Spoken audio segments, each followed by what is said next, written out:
여러분, 혹시 이런 아침을 맞이한 적 있으신가요?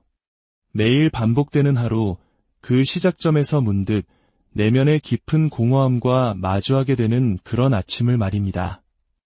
보이지 않는 무언가가 나의 모든 에너지를 갉아먹고 하루하루의 의미를 앗아가는 듯한 그 무거운 느낌. 특히 45세를 넘어 인생의 중반에 접어들었다면 이 고요한 절망감이 마치 익숙한 친구처럼 느껴질지도 모릅니다. 만약 당신이 그렇다면 오늘 이 이야기가 당신의 관점을 영원히 바꿀 수도 있을 것입니다. 지금부터 우리는 나치 강제 수용소라는 최악의 절망 속에서 살아남아 인간 고통의 본질을 파헤치고 정신의학계의 혁명을 일으킨 정신과 의사 빅터 프랭클의 놀라운 통찰을 따라가 보려 합니다. 그는 전통적인 심리치료 없이도 우울과 공허를 치유할 수 있는 특별한 방법을 발견했습니다. 오늘 이 시간 당신은 프랭클이 현대인의 우울증의 진짜 뿌리라고 지목했던 실존적 공허가 무엇인지, 그리고 이 감정이 45세 이후에 더욱 흔하게 나타나는지 알게 될 것입니다. 또한 그가 가장 극한 상황 속에서도 고통을 삶의 목적으로 전환시키는 데 사용했던 3가지 핵심 원칙과 나의 고통을 전혀 다른 관점에서 바라보게 하는 자기 거리두기 기법을 배우게 될 것입니다. 삶이 모든 가치를 잃었다고 느껴질 때 어떻게 나만의 의미를 다시 찾아낼 수 있는지 프랭클의 의미치료를 일상에 적용하는 구체적인 방법을 함께 살펴보겠습니다. 이것은 단순히 듣기 좋은 동기부여 이야기가 아닙니다. 이것은 가장 절대적인 어둠 속에서 빛을 찾아냈고 수많은 사람들에게 그 방법을 가르쳐준 한 인간의 지혜 그 자체입니다. 빅터 프랭클은 말했습니다. 우리가 어떤 상황을 더 이상 바꿀 수 없을 때 우리는 우리 자신을 변화시켜야 하는 도전에 직면하게 된다. 라고 말이죠. 이제 내 마음의 희생자가 되기를 멈추고 내 회복의 설계자가 될 준비가 되셨다면 저와 함께 이야기의 끝까지 함께해 주십시오. 당신의 해방은 바로 가까이에 있습니다. 우리 인생에는 마치 해질녘 그림자가 길어지듯 예고 없이 조용히 찾아오는 순간이 있습니다. 어느 평범한 아침, 잠에서 깨어 방 천장을 바라보는데 내 안에 무언가 근본적인 것이 변해버렸음을 직감하는 바로 그 순간입니다. 이것은 육체적 고통도 명확한 슬픔도 아닙니다. 그보다 훨씬 깊고 혼란스러운 감정, 바로 내가 누구인지 모르겠다는 느낌입니다. 빅터 프랭클은 이 현상을 실존적 공허라는 말로 날카롭게 정의했습니다. 특히 40대와 50대를 지나는 수많은 사람들이 경험하는 이 텅 빈 각성. 그것은 마치 수십 년간 내 얼굴에 완벽하게 맞는 가면을 쓰고 살아오다가 그 가면 아래에 발견되기를 기다리는 진짜 내가 있었다는 사실조차 잊어버린 것과 같습니다. 여기에 한 남자의 이야기가 있습니다. 그의 이름은 김철수. 한국의 수많은 아버지들처럼 그는 30년 넘게 한 회사에 청춘을 바친 성실한 부장이었습니다. 지난 30년간 그는 매일 아침 분명한 목적을 갖고 일어났습니다. 최고의 전문가가 되고 가족에게 무엇 하나 부족함 없는 든든한 가장이 되고 매달 어김없이 공과금을 내는 책임감 있는 남편이 되는 것. 그의 이름 김철수는 단순한 이름이 아니었습니다. 그것은 수미와 영호의 아빠, 아내의 남편, 대기업의 김부장이라는 역할 그 자체였습니다. 하지만 그가 은퇴하던 날 경이로우면서도 끔찍한 일이 동시에 일어났습니다. 30년 만에 처음으로 김철수 씨는 그 누구를 위한 무엇도 될 필요가 없는 아침을 맞이한 것입니다. 서둘러 출근할 필요도, 복잡한 문제를 해결할 필요도, 가족의 버팀목이 되어줄 필요도 없었습니다. 자식들은 이미 독립했고 아내는 자신만의 일과가 있었습니다. 그는 욕실 거울 앞에서 낯선 사람을 마주했습니다. 김 부장이라는 직함이 없는 김철수는 누구인가? 든든한 가장의 역할이 끝난 그는 누구인가? 아무도 자신을 필요로 하지 않을 때 김철수는 과연 누구인가? 이것은 흔히 말하는 중년의 위기가 아닙니다. 고급 스포츠카를 샀거나 새로운 연애를 꿈꾸는 것과는 차원이 다릅니다. 이것은 평생에 걸쳐 쌓아올린 정체성의 붕괴이자 진짜 내가 누구인지를 스스로 발견해야만 하는 끔찍한 자유와의 조우입니다. 빅터 프랭클은 이와 비슷한 경험을 그러나 비교할 수 없을 만큼 잔혹한 방식으로 겪었습니다. 나치는 그의 직업, 그의 가족, 그의 원고, 자유 시민으로서의 정체성까지 모든 것을 빼앗았습니다. 그는 수감번호 11만 9104호라는 숫자로 전락했습니다. 한 인간을 정의했던 모든 것이 체계적으로 제거된 것입니다. 하지만 역설적이게도 프랭클은 바로 그 완전한 실존적 발가벗겨짐 속에서 가장 혁명적인 발견을 합니다. 그는 모든 사회적 역할과 직함, 기능들 아래에 그 누구도 건드릴 수 없고 파괴할 수 없는 인간 존재의 핵이 있다는 것을 깨달았습니다. 모든 것이 무너져 내릴 때에도 온전하게 남아있는 당신의 그 부분. 프랭클은 깨달았습니다. 진짜 빅터 프랭클은 의사도 남편도 자유시민도 아니었다는 것을. 진짜 빅터 프랭클은 자신의 상황을 관찰하고 가장 절망적인 환경 속에서도 어떻게 반응할지 선택할 수 있는 바로 그 의식이었습니다. 자, 이제 당신께 솔직하게 묻고 싶습니다. 다른 사람을 위해 연기하는 역할을 모두 내려놓고 당신 자신과 마지막으로 마주 앉았던 적이 언제입니까? 아무를 위한 아무개가 아닐 때 나는 누구인가? 이 질문을 스스로에게 던져본 적이 언제입니까?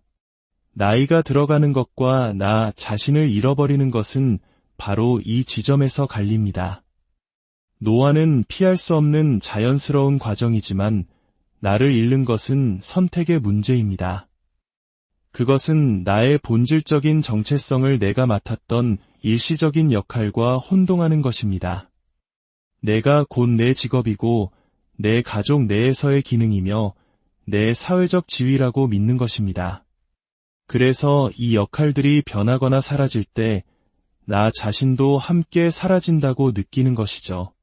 하지만 프랭클은 우리에게 혁명적인 가르침을 줍니다. 사라져가는 그 역할들은 당신의 진짜 정체성이 아니었습니다. 그것은 당신의 진정한 정체성이 세상에 자신을 표현하기 위해 입었던 의상에 불과했습니다. 의상을 벗는다고 해서 당신이 사라지는 것이 아닙니다. 오히려 마침내 있는 그대로의 당신을 만날 기회를 얻게 된 것입니다. 당신의 인생 전체가 아주 긴 연극 무대 위의 배우였다고 상상해 보십시오. 수십 년간 당신은 성공한 직장인, 헌신적인 부모, 모범적인 시민의 역할을 훌륭하게 연기해왔습니다. 박수와 인정, 성공이 따랐습니다. 그러나 이제 극장의 불이 꺼지고 관객은 모두 집으로 돌아갔습니다. 당신은 무대 의상을 입은 채 텅 빈 무대에 홀로 서서 묻습니다. 내가 연기하고 있지 않을 때 나는 누구인가? 40대, 50대 이후의 정체성 위기는 치료해야 할 질병이 아니라 축하해야 할 각성입니다. 그것은 삶이 당신에게 건네는 가장 소중한 초대장입니다. 진짜 나를 만나고 평생 동안 묵묵히 인정받기를 기다려온 당신의 진정한 일부를 발견하라는 초대장입니다. 프랭클은 실존적 공허가 문제가 아니라 해결책이라고 이해했습니다. 그것은 신성한 공간입니다. 당신이 무엇을 하느냐가 아니라 당신이 누구이냐에 기반하여 다른 사람이 당신을 어떻게 보느냐가 아니라 당신이 스스로를 어떻게 보느냐에 기반하여 당신이 맡은 역할이 아니라 당신이 살기로 선택한 가치에 기반하여 의식적으로 새로운 정체성을 구축할 수 있는 공간입니다. 50대의 공허함을 느끼며 깨어난 사람은 정체성을 잃은 것이 아니라 자유를 얻은 것입니다.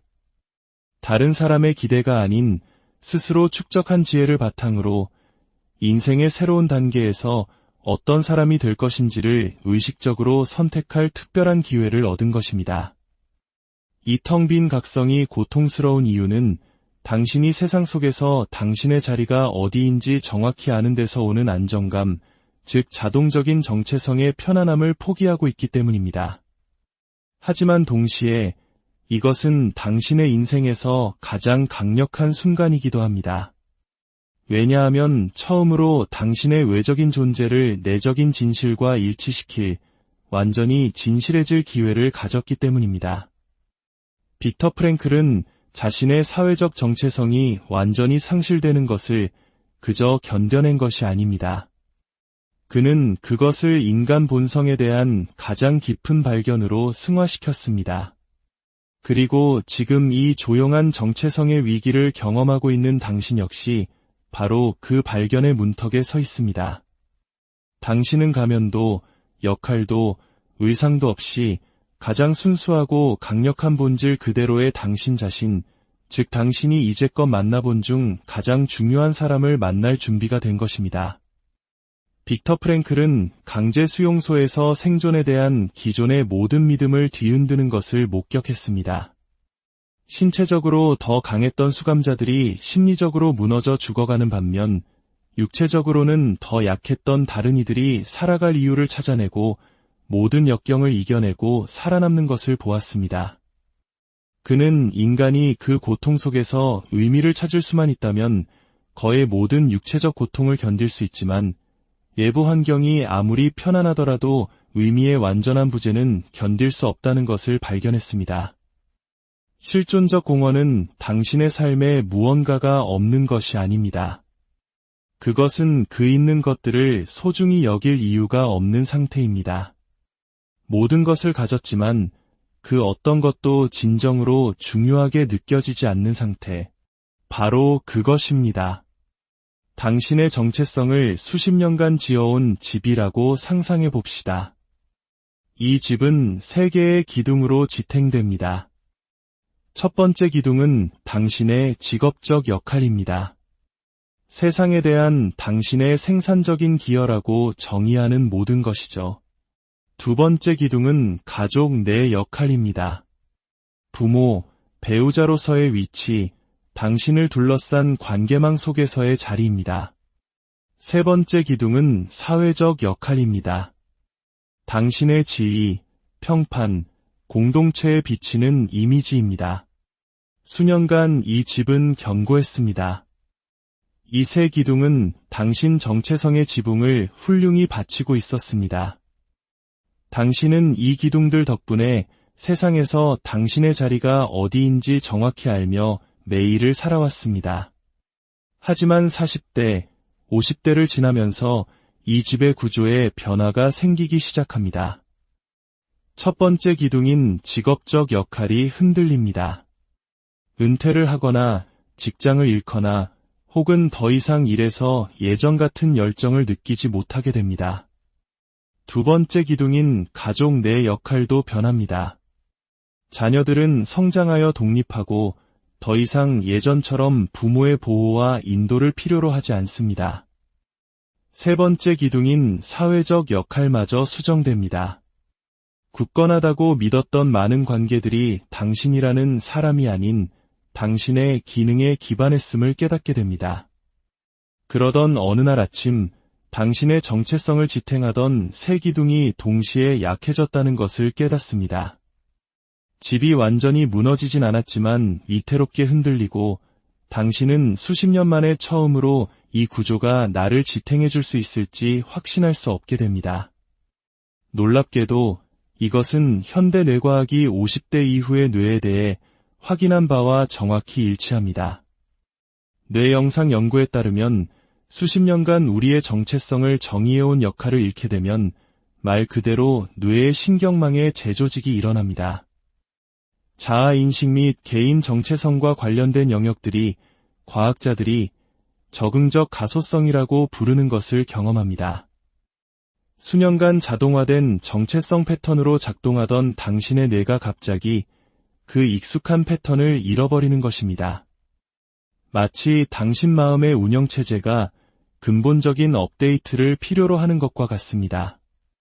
이러한 신경학적 과정이 바로 당신이 혼란과 공허, 내가 누구인지 모르겠다는 느낌으로 경험하는 것입니다. 이것은 당신 뇌의 결함이 아니라 당신의 뇌가 새로운 발달 단계를 준비하고 있다는 신호입니다. 옥스퍼드의 신경과학자 수전 그린필드 박사는 이 현상을 성인 뇌의 가장 특별한 기회라고 설명합니다. 기존의 정체성 패턴이 불안정해지면 뇌는 그녀가 최대 창의적 가소성 상태라고 부르는 상태에 들어섭니다. 당신의 마음이 새로운 연결을 형성하고 새로운 능력을 개발하며 말 그대로 새로운 버전의 당신을 창조하는데 가장 열려있는 순간이라는 것입니다.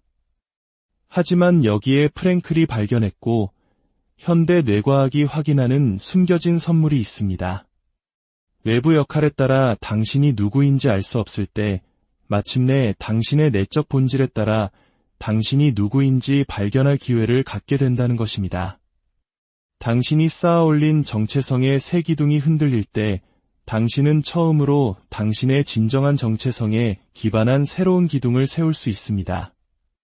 이제 당신의 마음속에서 끊임없이 울리는 부정적인 목소리, 그 고통의 라디오에 대해 이야기해 봅시다. 넌 할 수 없어. 또 실패할 거야. 모두가 실망할 거야. 이 목소리는 24시간 내내 꺼지지 않습니다. 우리는 이 목소리와 싸우거나 외면하려 애쓰지만 그럴수록 더 커질 뿐입니다. 빅터 프랭클은 인류 역사상 가장 어두운 곳에서 자신의 환경을 통제할 수 없었지만 그 누구도 빼앗을 수 없는 한 가지를 발견했습니다.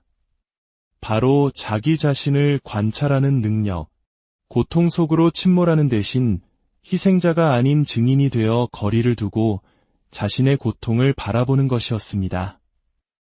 프랭클은 이것을 자기 자신에 대해 자세를 취하는 능력이라 불렀습니다.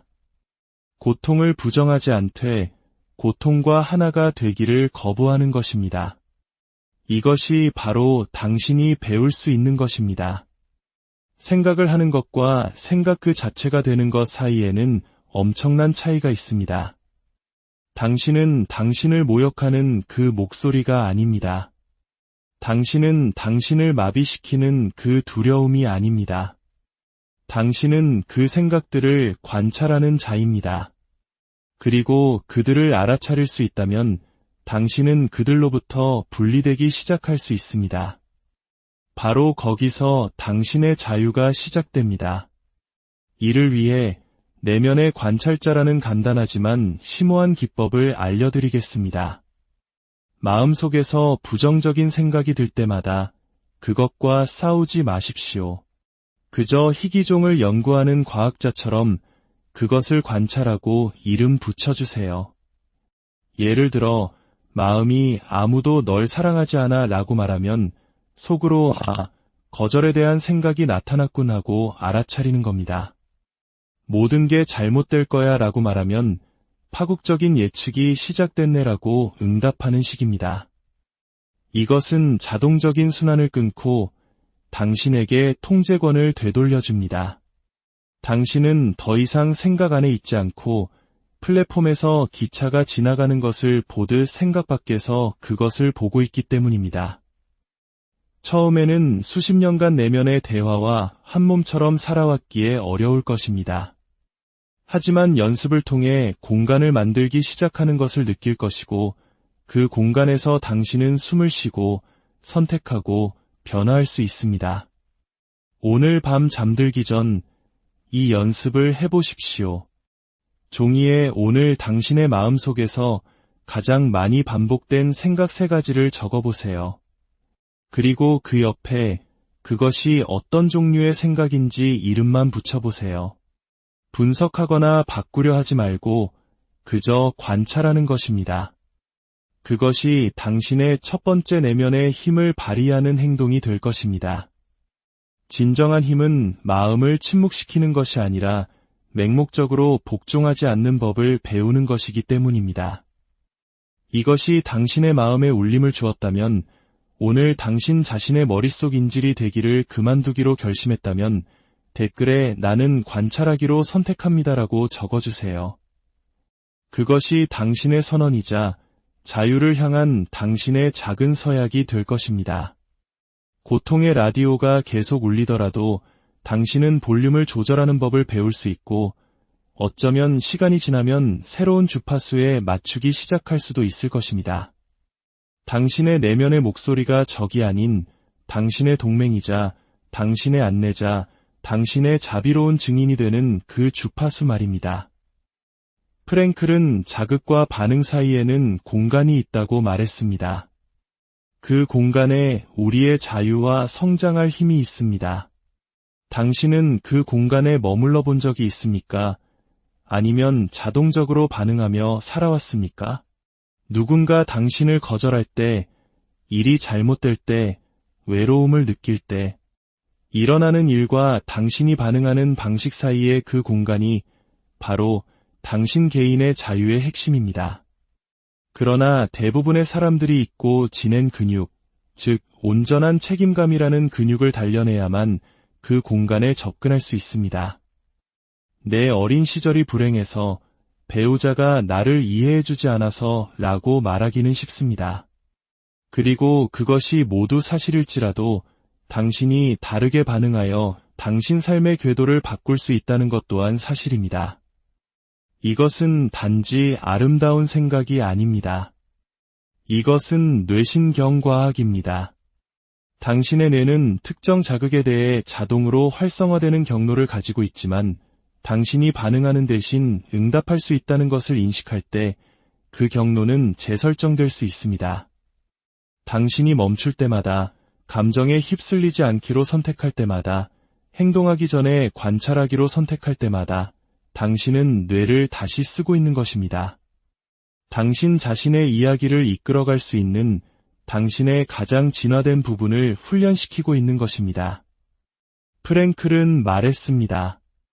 인간에게서 모든 것을 앗아갈 수는 있지만 단 한 가지, 마지막 남은 인간의 자유, 즉 어떤 상황에서도 자신의 태도를 선택할 자유는 앗아갈 수 없다. 당신은 당신의 역사 앞에서, 당신의 고통 앞에서, 당신의 관계 앞에서 어떤 태도를 선택해왔습니까? 그 태도가 다른 어떤 것보다도 매일 당신이라는 사람을 만들고 있기 때문입니다. 기억하십시오. 아프지 않은 척하는 것이 아닙니다. 그 고통으로 무엇을 할지 결정하는 것입니다. 당신에게 일어나는 일을 부정하는 것이 아닙니다. 그것을 어떻게 통합할지 선택하는 것입니다. 아마 아무도 모르겠지만 당신은 지쳐 있습니다. 영혼에 내려앉은 짙은 안개와도 같은 피로감. 속은 부서져 내리면서도 겉으로는 미소 지어야 하는 피로감. 더는 의미 없는 것들을 계속해야 하는 피로감. 당신은 세상에 질질 끌려다니기 위해 온 것이 아닙니다. 당신은 가장 혹독한 고통 속에서도 아무도 빼앗을 수 없는 자유의 공간이 있음을 기억하기 위해 왔습니다. 모든 것이 끝났다고 생각될 때조차 다시 선택하기 위해 왔습니다. 그러니 오늘 당신에게 프랭클의 공식을 전해드립니다. 그가 고통을 힘으로 바꾼 4단계입니다. 첫째, 바꿀 수 없는 것을 받아들이십시오. 싸우거나 부정하지 마세요. 부정은 당신을 가두지만 수용은 시작할 수 있는 지도를 줍니다. 둘째, 당신이 겪은 일에 무엇을 위해를 발견하십시오. 머리가 아닌 영혼으로 질문하세요. 이 고통이 나를 무엇으로 만들고 있는가? 이 경험을 통해 나는 무엇을 배울 수 있는가? 셋째, 당신의 고통을 다른 사람을 위한 봉사로 바꾸십시오. 당신의 상처가 다른 사람을 향한 다리가 될 때 고통은 의미를 찾습니다. 넷째, 유머를 사용하십시오. 가장 끔찍한 상황에서도 잠시 거리를 두고 웃을 수 있는 능력은 영혼의 산소와 같습니다. 사랑하는 시청자 여러분, 만약 오늘의 이야기가 당신의 마음에 닿았다면, 그리고 이 지혜가 어둠 속을 걷는 다른 누군가에게 빛이 될 수 있다고 믿으신다면 이 영상을 공유해 주십시오. 당신의 작은 나눔이 다른 이에게는 큰 힘이 될 수 있습니다. 또한 저희 채널을 구독하시고 알림 설정을 하셔서 당신 내면의 의미를 찾아가는 이 여정을 계속 함께 해주시길 바랍니다. 여러분의 참여는 저희에게 큰 격려가 됩니다. 기억하십시오. 가장 중요한 것은 당신 자신을 포기하지 않는 것입니다. 당신이 당신 곁에 있어주지 않는다면 누가 당신 곁에 있겠습니까? 당신이 스스로를 인정해주지 않는다면 누가 당신을 인정해주겠습니까? 아직 희망이 있는지 궁금했다면 대답은 예입니다. 희망은 바로 여기, 모든 것이 당신을 도망치게 만들 때 당신 곁에 머무르기로 한 결정에서 시작됩니다. 치유란 때로 새로운 누군가가 되는 것이 아니라 세상이 당신을 부수기 전에 당신으로 돌아가는 것입니다. 그리고 남겨진 조각들로 바로 그 자리에서 당신을 재건하는 것입니다. 당신의 진정한 힘은 당신의 생각을 바꾸는 데 있는 것이 아닙니다. 진정한 힘은 그 생각들이 당신을 정의하도록 내버려두지 않는 데 있습니다. 그리고 당신은 이미 여러분, 혹시 이런 아침을 맞이한 적 있으신가요? 매일 반복되는 하루, 그 시작점에서 문득 내면의 깊은 공허함과 마주하게 되는 그런 아침을 말입니다. 보이지 않는 무언가가 나의 모든 에너지를 갉아먹고 하루하루의 의미를 앗아가는 듯한 그 무거운 느낌. 특히 45세를 넘어 인생의 중반에 접어들었다면 이 고요한 절망감이 마치 익숙한 친구처럼 느껴질지도 모릅니다. 만약 당신이 그렇다면 오늘 이 이야기가 당신의 관점을 영원히 바꿀 수도 있을 것입니다. 지금부터 우리는 나치 강제 수용소라는 최악의 절망 속에서 살아남아 인간 고통의 본질을 파헤치고 정신의학계의 혁명을 일으킨 정신과 의사 빅터 프랭클의 놀라운 통찰을 따라가 보려 합니다. 그는 전통적인 심리치료 없이도 우울과 공허를 치유할 수 있는 특별한 방법을 발견했습니다. 오늘 이 시간 당신은 프랭클이 현대인의 우울증의 진짜 뿌리라고 지목했던 실존적 공허가 무엇인지, 그리고 이 감정이 45세 이후에 더욱 흔하게 나타나는지 알게 될 것입니다. 또한 그가 가장 극한 상황 속에서도 고통을 삶의 목적으로 전환시키는 데 사용했던 3가지 핵심 원칙과 나의 고통을 전혀 다른 관점에서 바라보게 하는 자기 거리두기 기법을 배우게 될 것입니다. 삶이 모든 가치를 잃었다고 느껴질 때 어떻게 나만의 의미를 다시 찾아낼 수 있는지 프랭클의 의미치료를 일상에 적용하는 구체적인 방법을 함께 살펴보겠습니다. 이것은 단순히 듣기 좋은 동기부여 이야기가 아닙니다. 이것은 가장 절대적인 어둠 속에서 빛을 찾아냈고 수많은 사람들에게 그 방법을 가르쳐준 한 인간의 지혜 그 자체입니다. 빅터 프랭클은 말했습니다. 우리가 어떤 상황을 더 이상 바꿀 수 없을 때 우리는 우리 자신을 변화시켜야 하는 도전에 직면하게 된다. 라고 말이죠.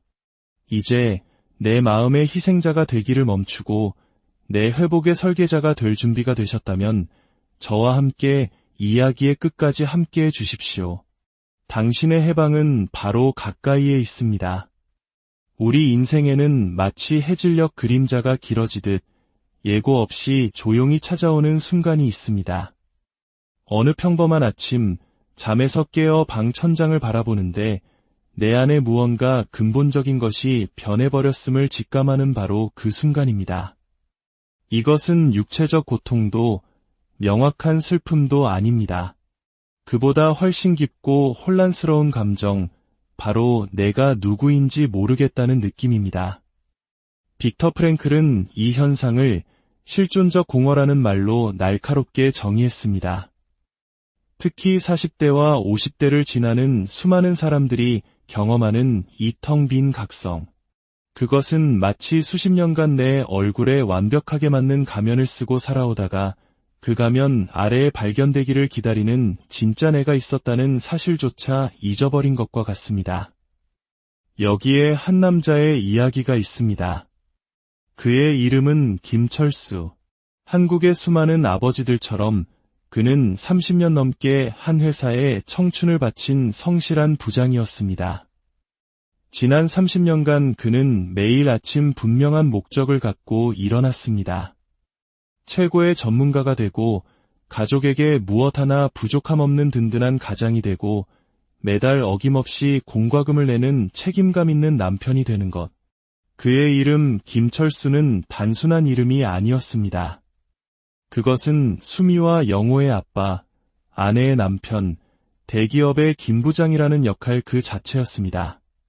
하지만 그가 은퇴하던 날 경이로우면서도 끔찍한 일이 동시에 일어났습니다. 30년 만에 처음으로 김철수 씨는 그 누구를 위한 무엇도 될 필요가 없는 아침을 맞이한 것입니다. 서둘러 출근할 필요도, 복잡한 문제를 해결할 필요도, 가족의 버팀목이 되어줄 필요도 없었습니다. 자식들은 이미 독립했고 아내는 자신만의 일과가 있었습니다. 그는 욕실 거울 앞에서 낯선 사람을 마주했습니다. 김 부장이라는 직함이 없는 김철수는 누구인가? 든든한 가장의 역할이 끝난 그는 누구인가? 아무도 자신을 필요로 하지 않을 때 김철수는 과연 누구인가? 이것은 흔히 말하는 중년의 위기가 아닙니다.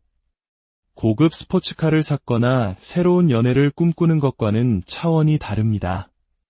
이것은 평생에 걸쳐 쌓아올린 정체성의 붕괴이자 진짜 내가 누구인지를 스스로 발견해야만 하는 끔찍한 자유와의 조우입니다.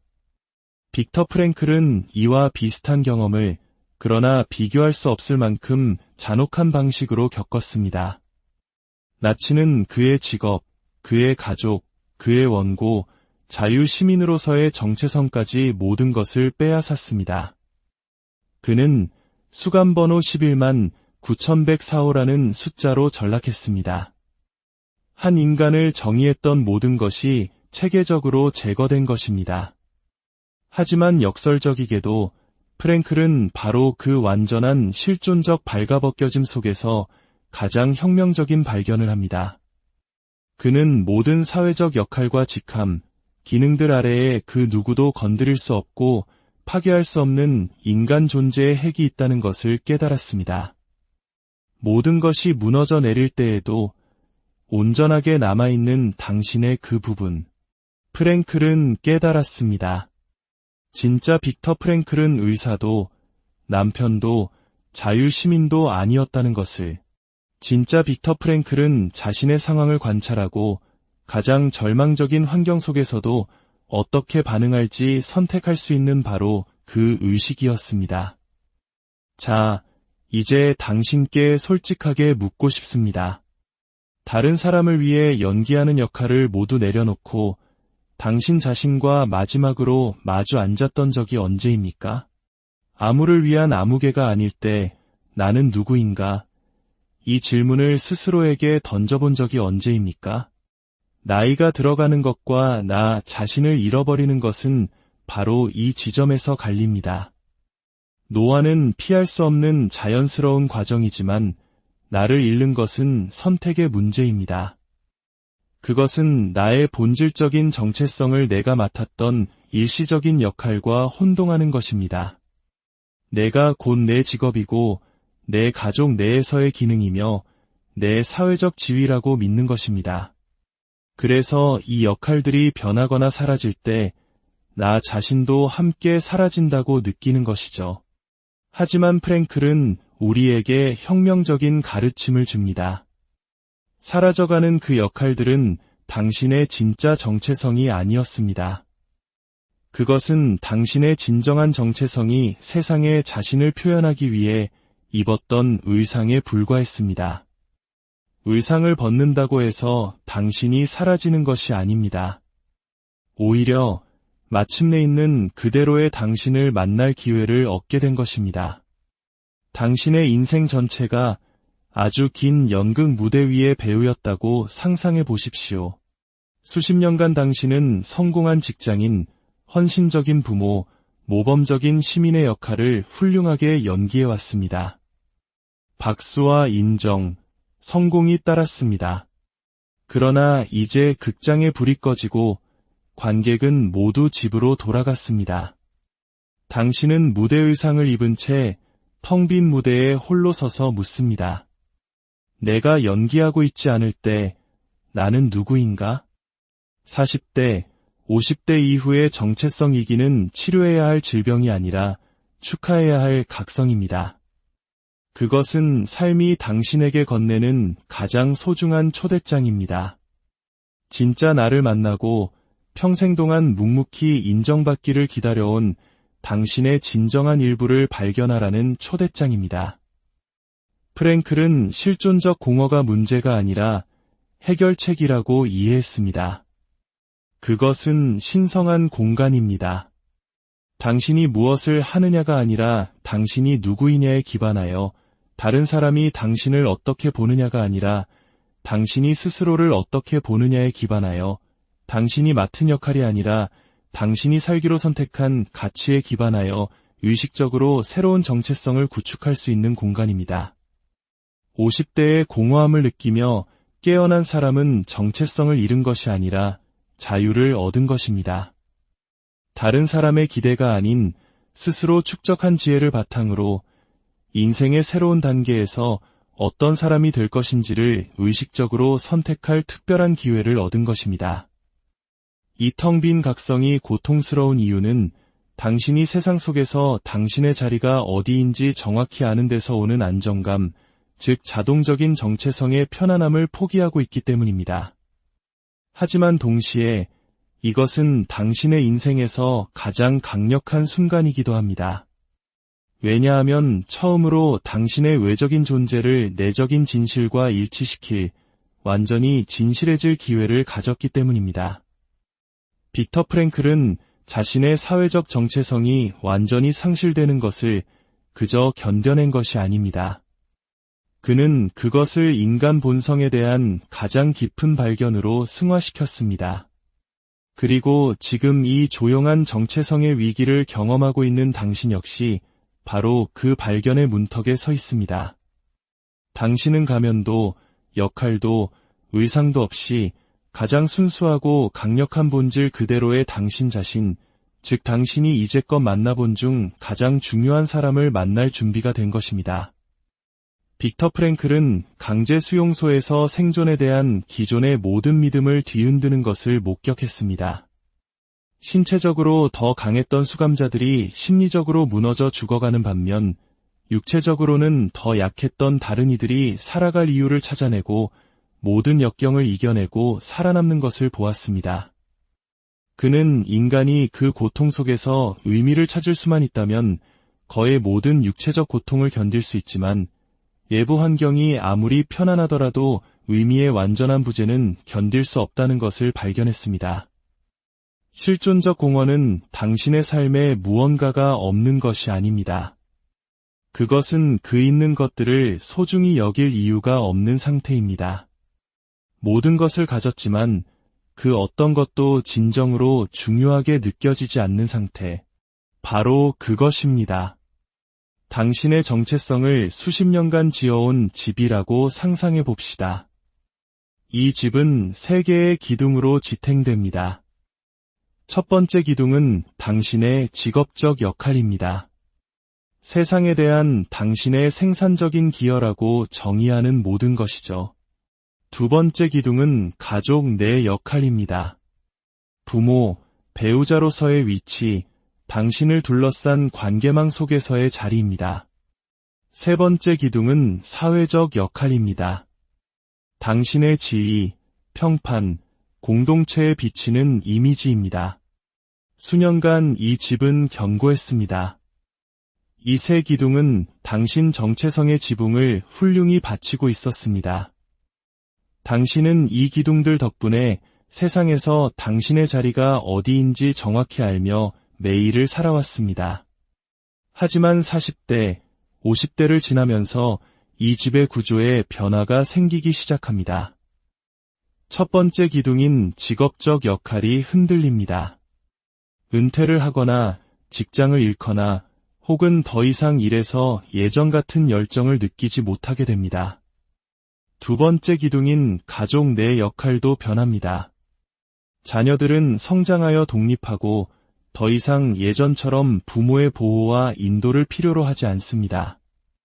세 번째 기둥인 사회적 역할마저 수정됩니다. 굳건하다고 믿었던 많은 관계들이 당신이라는 사람이 아닌 당신의 기능에 기반했음을 깨닫게 됩니다.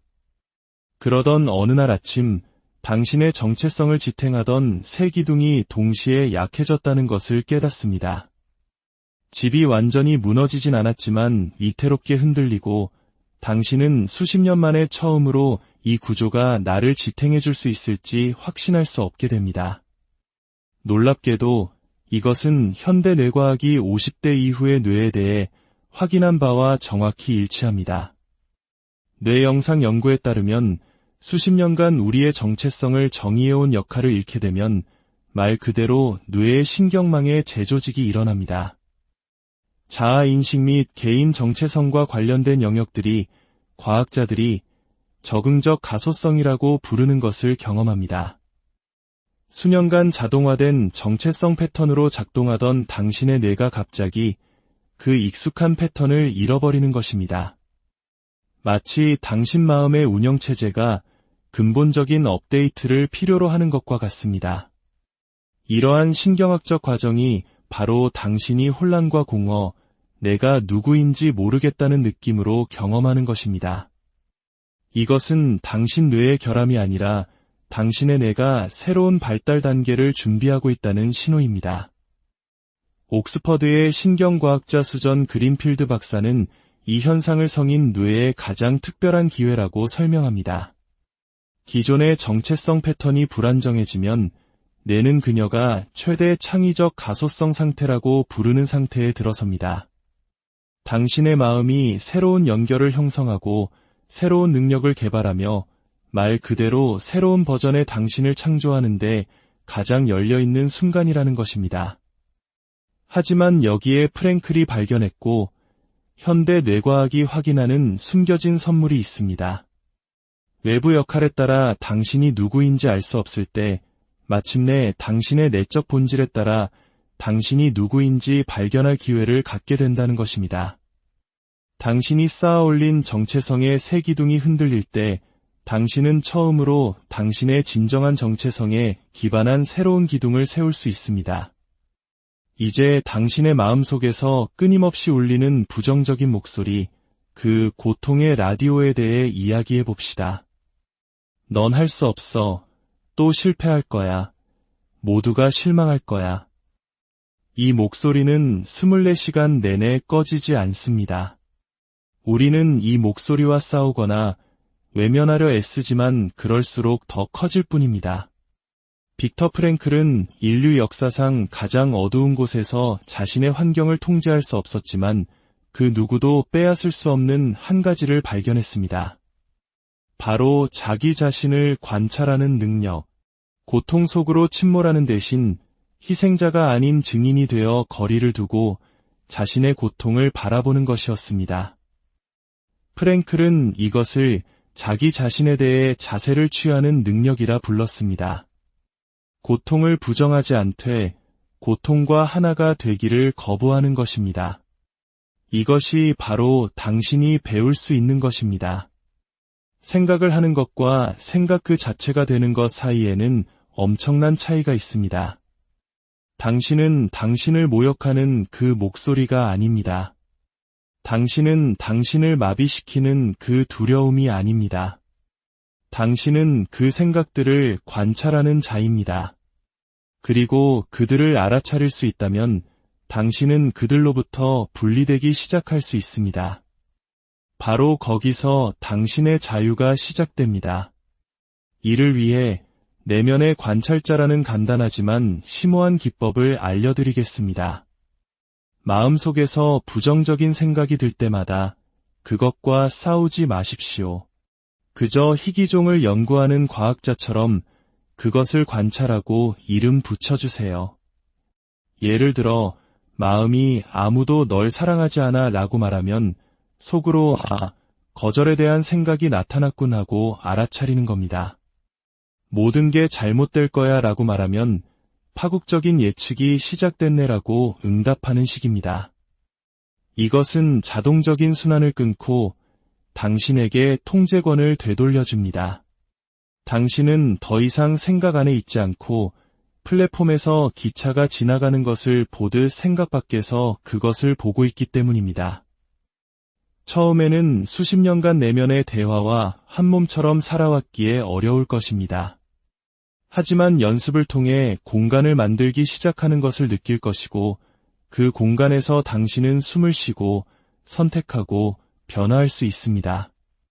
오늘 밤 잠들기 전 이 연습을 해보십시오. 종이에 오늘 당신의 마음속에서 가장 많이 반복된 생각 3가지를 적어보세요. 그리고 그 옆에 그것이 어떤 종류의 생각인지 이름만 붙여보세요. 분석하거나 바꾸려 하지 말고 그저 관찰하는 것입니다.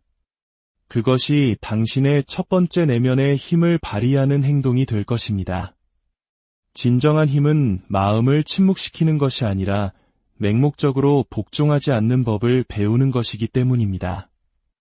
이것이 당신의 마음에 울림을 주었다면, 오늘 당신 자신의 머릿속 인질이 되기를 그만두기로 결심했다면 댓글에 나는 관찰하기로 선택합니다라고 적어주세요. 그것이 당신의 선언이자 자유를 향한 당신의 작은 서약이 될 것입니다. 고통의 라디오가 계속 울리더라도 당신은 볼륨을 조절하는 법을 배울 수 있고 어쩌면 시간이 지나면 새로운 주파수에 맞추기 시작할 수도 있을 것입니다. 당신의 내면의 목소리가 적이 아닌 당신의 동맹이자 당신의 안내자, 당신의 자비로운 증인이 되는 그 주파수 말입니다. 프랭클은 자극과 반응 사이에는 공간이 있다고 말했습니다. 그 공간에 우리의 자유와 성장할 힘이 있습니다. 당신은 그 공간에 머물러 본 적이 있습니까? 아니면 자동적으로 반응하며 살아왔습니까? 누군가 당신을 거절할 때, 일이 잘못될 때, 외로움을 느낄 때, 일어나는 일과 당신이 반응하는 방식 사이의 그 공간이 바로 당신 개인의 자유의 핵심입니다. 그러나 대부분의 사람들이 잊고 지낸 근육, 즉 온전한 책임감이라는 근육을 단련해야만 그 공간에 접근할 수 있습니다. 내 어린 시절이 불행해서 배우자가 나를 이해해주지 않아서 라고 말하기는 쉽습니다. 그리고 그것이 모두 사실일지라도 당신이 다르게 반응하여 당신 삶의 궤도를 바꿀 수 있다는 것 또한 사실입니다. 이것은 단지 아름다운 생각이 아닙니다. 이것은 뇌신경과학입니다. 당신의 뇌는 특정 자극에 대해 자동으로 활성화되는 경로를 가지고 있지만 당신이 반응하는 대신 응답할 수 있다는 것을 인식할 때 그 경로는 재설정될 수 있습니다. 당신이 멈출 때마다, 감정에 휩쓸리지 않기로 선택할 때마다, 행동하기 전에 관찰하기로 선택할 때마다 당신은 뇌를 다시 쓰고 있는 것입니다. 당신 자신의 이야기를 이끌어갈 수 있는 당신의 가장 진화된 부분을 훈련시키고 있는 것입니다. 프랭클은 말했습니다. 인간에게서 모든 것을 앗아갈 수는 있지만 단 한 가지, 마지막 남은 인간의 자유, 즉 어떤 상황에서도 자신의 태도를 선택할 자유는 앗아갈 수 없다. 당신은 당신의 역사 앞에서, 당신의 고통 앞에서, 당신의 관계 앞에서 어떤 태도를 선택해왔습니까? 그 태도가 다른 어떤 것보다도 매일 당신이라는 사람을 만들고 있기 때문입니다. 기억하십시오. 아프지 않은 척하는 것이 아닙니다. 그 고통으로 무엇을 할지 결정하는 것입니다. 당신에게 일어나는 일을 부정하는 것이 아닙니다. 그것을 어떻게 통합할지 선택하는 것입니다. 아마 아무도 모르겠지만 당신은 지쳐 있습니다. 영혼에 내려앉은 짙은 안개와도 같은 피로감. 속은 부서져 내리면서도 겉으로는 미소 지어야 하는 피로감. 더는 의미 없는 것들을 계속해야 하는 피로감. 당신은 세상에 질질 끌려다니기 위해 온 것이 아닙니다. 당신은 가장 혹독한 고통 속에서도 아무도 빼앗을 수 없는 자유의 공간이 있음을 기억하기 위해 왔습니다. 모든 것이 끝났다고 생각될 때조차 다시 선택하기 위해 왔습니다. 그러니 오늘 당신에게 프랭클의 공식을 전해드립니다. 그가 고통을 힘으로 바꾼 4단계입니다. 첫째, 바꿀 수 없는 것을 받아들이십시오. 싸우거나 부정하지 마세요. 부정은 당신을 가두지만 수용은 시작할 수 있는 지도를 줍니다. 둘째, 당신이 겪은 일에 무엇을 위해를 발견하십시오. 머리가 아닌 영혼으로 질문하세요. 이 고통이 나를 무엇으로 만들고 있는가? 이 경험을 통해 나는 무엇을 배울 수 있는가? 셋째, 당신의 고통을 다른 사람을 위한 봉사로 바꾸십시오. 당신의 상처가 다른 사람을 향한 다리가 될 때 고통은 의미를 찾습니다. 넷째, 유머를 사용하십시오. 가장 끔찍한 상황에서도 잠시 거리를 두고 웃을 수 있는 능력은 영혼의 산소와 같습니다. 사랑하는 시청자 여러분, 만약 오늘의 이야기가 당신의 마음에 닿았다면, 그리고 이 지혜가 어둠 속을 걷는 다른 누군가에게 빛이 될 수 있다고 믿으신다면 이 영상을 공유해 주십시오. 당신의 작은 나눔이 다른 이에게는 큰 힘이 될 수 있습니다. 또한 저희 채널을 구독하시고 알림 설정을 하셔서 당신 내면의 의미를 찾아가는 이 여정을 계속 함께 해주시길 바랍니다. 여러분의 참여는 저희에게 큰 격려가 됩니다. 기억하십시오. 가장 중요한 것은 당신 자신을 포기하지 않는 것입니다. 당신이 당신 곁에 있어주지 않는다면 누가 당신 곁에 있겠습니까? 당신이 스스로를 인정해주지 않는다면 누가 당신을 인정해주겠습니까? 아직 희망이 있는지 궁금했다면 대답은 예입니다. 희망은 바로 여기, 모든 것이 당신을 도망치게 만들 때 당신 곁에 머무르기로 한 결정에서 시작됩니다. 치유란 때로 새로운 누군가가 되는 것이 아니라 세상이 당신을 부수기 전에 당신으로 돌아가는 것입니다. 그리고 남겨진 조각들로 바로 그 자리에서 당신을 재건하는 것입니다. 당신의 진정한 힘은 당신의 생각을 바꾸는 데 있는 것이 아닙니다. 진정한 힘은 그 생각들이 당신을 정의하도록 내버려두지 않는 데 있습니다. 그리고 당신은 이미 여러분, 혹시 이런 아침을 맞이한 적 있으신가요?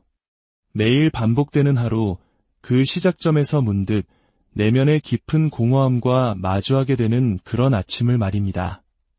보이지 않는 무언가가 나의 모든 에너지를 갉아먹고 하루하루의 의미를 앗아가는 듯한 그 무거운 느낌. 특히 45세를 넘어 인생의 중반에 접어들었다면 이 고요한 절망감이 마치 익숙한 친구처럼 느껴질지도 모릅니다. 만약 당신이 그렇다면 오늘 이 이야기가 당신의 관점을 영원히 바꿀 수도 있을 것입니다. 지금부터 우리는 나치 강제 수용소라는 최악의 절망 속에서 살아남아 인간 고통의 본질을 파헤치고 정신의학계의 혁명을 일으킨 정신과 의사 빅터 프랭클의 놀라운 통찰을 따라가 보려 합니다. 그는 전통적인 심리치료 없이도 우울과 공허를 치유할 수 있는 특별한 방법을 발견했습니다. 오늘 이 시간 당신은 프랭클이 현대인의 우울증의 진짜 뿌리라고 지목했던 실존적 공허가 무엇인지, 그리고 이 감정이 45세 이후에 더욱 흔하게 나타나는지 알게 될 것입니다. 또한 그가 가장 극한 상황 속에서도 고통을 삶의 목적으로 전환시키는 데 사용했던 3가지 핵심 원칙과 나의 고통을 전혀 다른 관점에서 바라보게 하는 자기 거리두기 기법을 배우게 될 것입니다. 삶이 모든 가치를 잃었다고 느껴질 때 어떻게 나만의 의미를 다시 찾아낼 수 있는지 프랭클의 의미치료를 일상에 적용하는 구체적인 방법을 함께 살펴보겠습니다. 이것은 단순히 듣기 좋은 동기부여 이야기가 아닙니다. 이것은 가장 절대적인 어둠 속에서 빛을 찾아냈고 수많은 사람들에게 그 방법을 가르쳐준 한 인간의 지혜 그 자체입니다.